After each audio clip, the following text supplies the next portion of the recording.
दोस्तों, क्या कभी आपके जहन में यह सवाल आया है कि हजरत आदम अलैहिस्सलाम से पहले यह जमीन कैसी थी? क्या यहाँ कोई मखलूक बसती थी? ये दुनिया कब शुरू हुई? हजारों साल पहले अल्लाह के कलीम हजरत मूसा अलैहिस्सलाम ने भी बारगाहे इलाही में ठीक यही सवाल किया था। उन्होंने अर्ज की, ऐ मेरे मालिक, मैं यह जानना चाहता हूं कि तूने यह दुनिया कब बनाई और अब तक इस जमीन पर कितने और कैसे कैसे दौर गुजर चुके हैं। तो अल्लाह ताला ने अपने प्यारे पैगंबर को जमीन की वह तारीख बताई जिसे सुनकर अक्ल दंग रह जाती है। क्या आप जानते हैं सबसे पहले जमीन पर कौन सी अजीब और गरीब मखलूक बसती थी? जिन्नात के बादशाहों को कितने साल तक हुक्मरानी का मौका मिला? और वह कौन सा राज था जिसने इबादत गुजार अजाजील को हमेशा के लिए शैतान बना दिया गया?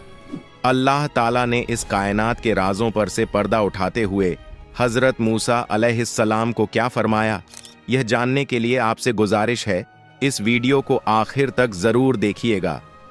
एक दिन हजरत मूसा अलैहिस्सलाम ने अल्लाह की बारगाह में अर्ज करने लगे, ऐ जहानों के पालने वाले रब, मैं यह जानना चाहता हूं कि तूने यह दुनिया कब बनाई है और अब तक इस जमीन पर कितने और कैसे कैसे दौर गुजर चुके हैं। अल्लाह रब्बुल इज्जत की तरफ से जवाब आया, ऐ मूसा, तुम मेरे इल्म के बहुत गहरे राज को जानना चाहते हो, इसे रहने दो। लेकिन हजरत मूसा अलैहिस्सलाम ने बद्दे प्यार और आजिजी से दोबारा अर्ज करने लगे, मेरे मालिक, यह सच है कि यह तेरा राज है, लेकिन मेरी ख्वाहिश है कि मुझे इसका इल्म हो जाए। मुझसे नाराज न होना, बस मुझे बता दे, बस यह कहना था। अल्लाह ने वह राज खोला और फरमाया, ऐ मूसा, मैंने इस दुनिया को बनाने के बाद से अब तक लाखों सालों में इसे 10 मुख्तलिफ दौरों से गुजारा है। सबसे पहले मैंने इस जमीन को 50,000 साल तक बिल्कुल वीरान रखा, फिर इसे आबाद किया और अगली मखलूक को 50,000 साल तक यहाँ रखा। तुम जानते हो वह मखलूक कैसी थी? इरशाद हुआ वह दिखने में गाय और बैल जैसी थी, लेकिन उनके पास बहुत अक्ल थी। वह अक्लमंद तो थे, मेरा दिया हुआ रिस्क भी खाते थे, लेकिन अफसोस उन्होंने कभी मेरी इबादत नहीं की, हालांकि मैंने सारी कायनात को अपनी इबादत के लिए बनाया है। जब उनकी नाफरमानी हद से बढ़ गई तो मैंने एक ही पल में इस पूरी मखलूक को खत्म कर दिया। इसके बाद फिर 50,000 साल तक यह जमीन वीरान पड्डी रही। फिर मैंने इस जमीन पर दरिया बहा दिए और 50,000 साल तक पानी बहता रहा। फिर मैंने इन दरियाओं को खुश्क करने का फैसला किया, और इसका तरीका क्या था? इरशाद हुआ, मैंने एक बहुत बद्धा जानवर पैदा किया और उसे हुक्म दिया कि इन दरियाओं को पी ले। हैरत की बात यह है कि उस जानवर ने एक ही सांस में सारे दरिया पी लिए। लेकिन फिर मैंने उस ताकतवर जानवर को मारने के लिए एक नन्ही सी मखलूक भेजी जो मक्खी जैसी थी, भिद्द से बद्धी और जंबूर से छोटी। इसने उस बद्धे जानवर को डंक मारा और वह वहीं हलाक हो गया। इसके बाद फिर जमीन 50,000 साल तक वीरान रही। फिर मैंने जमीन पर नरकुल, एक किस्म की घास पौधा, उगा दी और पूरी जमीन इससे भर गई। फिर मैंने कछुओं को पैदा किया और हुक्म दिया कि इस घास को खा जाओ। उन्होंने सब कुछ खा लिया। जब काम खत्म हुआ तो मैंने उन्हें भी एक लम्हे में फना कर दिया। इसके बाद जमीन फिर 50,000 साल वीरान रही। फिर मैंने इसे दोबारा आबाद किया, कुछ और मखलूकात बनाई और फिर खत्म कर दी। लेकिन इसके बाद एक अजीब दौर आया। मैंने इस जमीन पर चांदी के लाखों शहर बनाए और इन शहरों में सोने के लाखों महल बनाए। मैंने इन महलों को लाई खरदल राई के दानों से भर दिया, जो शहद से ज्यादा मीठे और बर्फ से ज्यादा सफेद थे। फिर मैंने एक अंधा परिंदा पैदा किया और उसे हुक्म दिया कि इन दानों को खाए। वह परिंदा हर साल सिर्फ एक दाना खाता था। इसी तरह वक्त गुजरता गया, फिर मैंने उसे भी मौत दे दी। इसके बाद जमीन फिर 50,000 साल के लिए वीरान हो गई और फिर दोबारा 1,000 साल के लिए आबाद हुई। लेकिन दोस्तों, यह तो अभी शुरुआत थी। इसके बाद जमीन पर कौन आया और हजरत आदम की पैदाइश तक जमीन किन हालात से गुजरी, यह दास्तान अभी बाकी है। हमने जमीन के वीरान और अजीब व गरीब अदवार का जिक्र किया, लेकिन अब जमीन पर एक ऐसी मखलूक की आमद होने वाली थी जो काफी हद तक इंसानों जैसी थी। हजरत आदम अलैहिस्सलाम की पैदाइश से बहुत पहले अल्लाह ताला ने इस जमीन पर 2 अहम मखलूकात पैदा की, जिन्न और नसनास। आपके जहन में यह सवाल जरूर पैदा होगा कि जिन्न और नसनास क्या थे, तो इसका जवाब यह है, जिन्न वह मखलूक थी जो आग के शोलों से बनी थी और वह अपनी शक्ल बदलने की ताकत रखते थे, जबकि नसनास एक अजीब मखलूक थी जिनका आधा जिस्म इंसान जैसा और आधा जानवर जैसा था। उनका सबसे पहला बद्धा बादशाह या सरदार, जिसका नाम सोमा या तारतूश था, उसकी नस्ल जमीन के कोने कोने में फैल गई। जब उनकी आबादी बहुत बढ़ गई तो अल्लाह ने उन पर अपना कानून और शरीयत नाजिल की कि अब तुम्हें मेरी इताअत करनी होगी। शुरू में तो यह सब बहुत नेक रहे, अल्लाह का हुक्म मानते रहे। यह दौर कोई छोटा मोटा नहीं था, बल्कि 36,000 साल तक उन्होंने सुकून से हुकूमत की। लेकिन फिर उनमें बगावत और शरारत आ गई। उन्होंने अल्लाह की नाफरमानी शुरू कर दी। नतीजा यह हुआ कि अल्लाह का अजाब आया और उनके बादशाह और नाफरमान लोगों को दर्दनाक तरीके से हलाक कर दिया गया। अल्लाह ने उनमें से जो नेक और फरमाबरदार जिन्नात बचे थे उनको बाकी रखा। उनमें से एक नया बादशाह बनाया गया जिसका नाम हल्याइश था। एक बार फिर वही हुआ। 36,000 साल तक सब ठीक रहा, फिर वही सरकशी और वही तबाही। इसके बाद तीसरा बादशाह मीका आया। इसके दौर में भी 36,000 साल बाद कौम बिगड़ गई और अल्लाह ने उन्हें भी तबाह कर दिया। अब चौथी बार अल्लाह ने हामूस नामी एक जिन्न को बादशाह बनाया। यह बहुत ही नेक और समझदार बादशाह था। इसने अपनी कौम को नेकी की बहुत दावत दी और बुराई से रोका। जब तक हामूस जिंदा रहा, अमन रहा। लेकिन जैसे ही इसका इंतकाल हुआ, जिन्नात ने जमीन पर वह ऊधम मचाया जिसकी मिसाल नहीं मिलती। कत्लो गहारत आम हो गई और अल्लाह के कानून का मजाक उड़ाया जाने लगा। अल्लाह ने उन्हें सुधरने का मौका दिया, यहां तक कि एक और लंबा दौर 96,000 साल गुजर गया, मगर वह न माने। अब अल्लाह के कहर का वक्त था। अल्लाह ने आसमान से फरिश्तों की एक फौज जमीन पर उतारी। हुक्म यह था कि तमाम बागी और सरकश जिन्नात को खत्म कर दिया जाए और जो अभी छोटे हैं या समझबूझ नहीं रखते उन्हें कैद कर लिया जाए। फरिश्तों ने जमीन पर सफाया कर दिया। सिर्फ वह जिन्नात बचे जो समुंदर के जजीरों में छुप गए थे या वह छोटे बच्चे जो कैद हो गए। उन्हीं कैदियों में एक अजाजील नाम का जिन्न भी था। यह वही अजाजील है जिसे आज हम इबलीस या शैतान के नाम से जानते हैं। लेकिन दोस्तों, इस वक्त यह शैतान नहीं था। यह फरिश्तों के साथ आसमान पर चला गया। वहां रहकर इसने अल्लाह की इतनी इबादत की कि फरिश्ते भी हैरान रह गए। कहते हैं यह जमीन पर भी तन्हाई पसंद था और बुरे लोगों से दूर रहता था।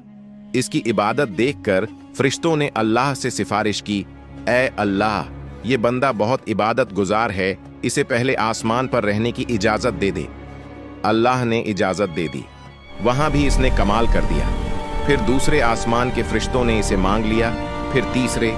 इसी तरह अपनी इबादत और इल्म की वजह से तरक्की करते करते यह 7वें आसमान तक पहुंच गया। इसका मकाम इतना बढ़ गया कि अल्लाह ने इसे मुअल्लिम उल मलाइका यानी फरिश्तों का उस्ताद बना दिया। सोचें जरा, आग से बना हुआ एक जिन्न नूर से बने हुए फरिश्तों को दर्स देने लगा। अर्श अजीम के नीचे इसके लिए याकूत का मिंबर बिछाया जाता और हजारों फरिश्ते इसका वाज सुनने आते। वह बद्धी शान और शौकत से रहता था। यह वह वक्त था जब अजाजील बुलंदी की आखिरी हद पर था। इसे नहीं मालूम था कि एक बहुत बद्दा इम्तिहान इसका मुंतजिर है। फिर अल्लाह ने जमीन पर अपनी नई मखलूक इंसान को भेजने का फैसला किया। आखिर वह क्या वाकया हुआ जिसने फरिश्तों के इस उस्ताद को रांदा-ए दरगाह बना दिया, यह जानेंगे अगली किस्त में। दोस्तों, हमने देखा कि अजाजील यानी फरिश्तों का उस्ताद 7वें आसमान पर कितना बड़ा रुतबा हासिल कर चुका था। वह बद्धी शान और शौकत से अल्लाह की इबादत और फरिश्तों को तालीम देने में मशगूल था। यह हालात आसमान पर थे, लेकिन क्या आप जानते हैं इस टाइम जमीन पर क्या हो रहा था? चलिए जानते हैं। जमीन पर वह जिन्नात जो फरिश्तों के खौफ से समुंदरों के जजीरों में छुप गए थे, आहिस्ता आहिस्ता वापस आ गए और दोबारा जमीन को आबाद कर लिया। ये वही सरकश और जिद्दी जिन्नात थे और उनकी नई नस्ल भी वैसी ही बागी थी। चुनांचे जमीन एक बार फिर गुनाहों, नाफरमानियों और शरारतों का गढ़ बन गई। आसमान पर फरिश्ते जमीन के इस हाल पर अफसोस करते थे और आपस में बातें करते थे। अजाजील ने जब यह सब देखा तो उसके दिल में एक ख्याल आया। उसने सोचा, अगर मैं जमीन पर जाकर इस सारी नाफरमानी को खत्म कर दूं तो मेरा रुतबा और भी बढ़ जाएगा और अल्लाह मुझसे बहुत खुश होगा। यह सोचकर वह अल्लाह की बारगाह में गया और अर्ज की, ऐ मालिक, मुझे इजाजत दे कि मैं फरिश्तों की एक फौज लेकर जमीन पर जाऊं और वहां के बिगड़े हुए निजाम को ठीक कराऊं। अल्लाह ने अजाजील की दरख्वास्त मंजूर कर ली और उसे इजाजत दे दी। अजाजील फरिश्तों का लश्कर लेकर जमीन पर पहुंचा। तुम सबको मरना होगा और मुझे यहां हुकूमत मिलेगी। उसके आने की खबर सुनकर जमीन पर हलचल मच गई। बाकी जिन्नात मुकाबले के लिए तैयार हो गए, लेकिन कुछ नेक और सुलझे हुए जिन्नात भी थे जो अजाजील के पास आ गए और कहा, हम इनकी नाफरमानियों से बहुत तंग हैं, लेकिन इनकी अक्सरियत के सामने हमारी कोई नहीं चलती। हम इनकी नाफरमानियों से तंग आ गए हैं, हमें इनसे बचाइए। अजाजील ने इन नेक जिन्नात में से एक फर्द, जिसका नाम सहलूब बिन मुलातिब था, को बागियों के पास भेजा ताकि वह उन्हें समझाए और वापस आने का पैगाम दे। लेकिन इन नाफरमानों ने निहायत बेदर्दी से इस कासिद को कत्ल कर दिया। अजाजील को पहले कासिद के कत्ल की खबर न हुई। उसने कुछ दिन बाद एक और कासिद भेजा, वह भी वापस नहीं आया।